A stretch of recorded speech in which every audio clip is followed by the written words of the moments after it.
You prepared everything: the backpack, the pencils, the school cone.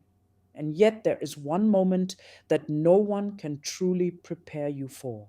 The door closes, your child is inside, and you remain outside. Suddenly, you can no longer see whether they are smiling, whether they are afraid, or whether they are brave enough to take that first step. You can no longer step in, you can no longer explain, you can no longer protect, you have to let go. And that is exactly where a new chapter begins, not only for your child, but for you as well. And I can tell you this: it doesn't get easier, but it means something.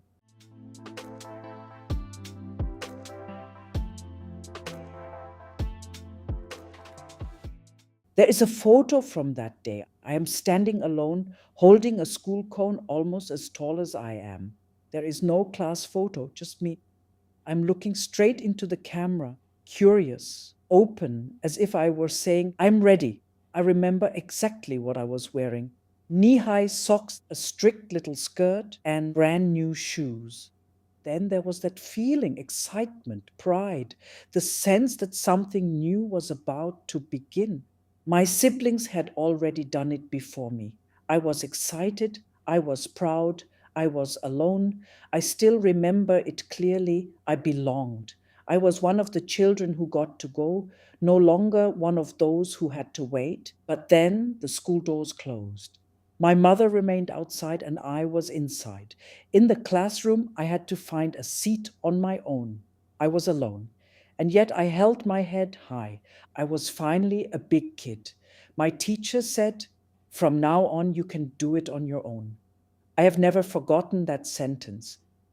Later, I realized that people are still saying it today. Teachers say it to children and they say it to parents as well. You can walk through the school doors by yourself now.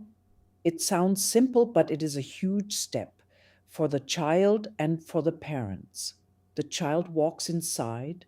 The parents have to let go. Back then, schools were not designed to support a child emotionally.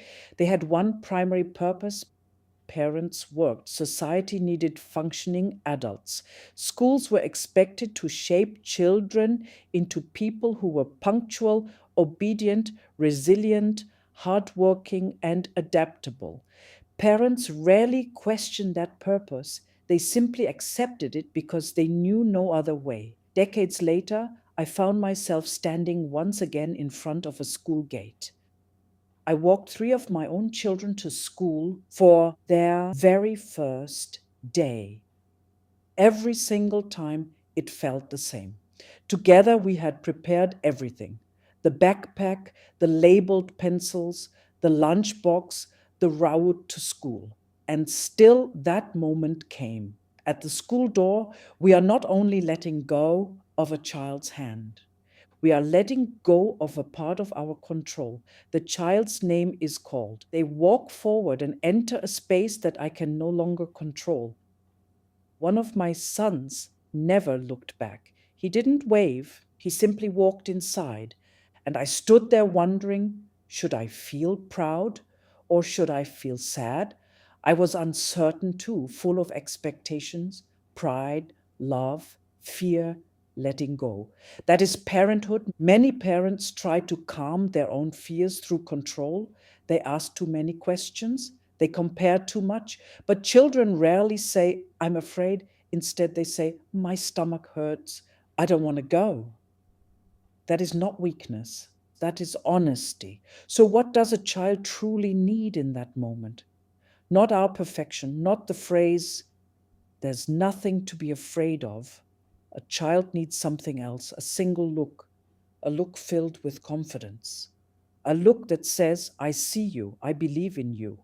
And when you come back, I'll be here." Don't pass your fear on to your child. Pass on your trust instead. That is the difference. Later, I had the opportunity to build schools myself, and I knew one thing: a child should never simply be dropped off. A child should feel, "I am welcome, I am seen, I belong here." Not because I believed I knew everything better, but because I knew that feeling from both sides of the school door, as the child walking in and as the parent learning to let go. Together with my head of education, we rethought that first day of school. We redesigned the experience around the needs of both children and parents. Starting school is not an administrative procedure.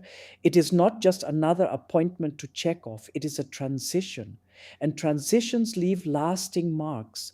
We never said, now the serious part of life begins. Instead, we said, you are welcome here. This beginning deserves to be something special. And that changed everything because when parents truly feel that their child is seen, they are able to let go. Not because the pain disappears, but because trust becomes stronger than fear.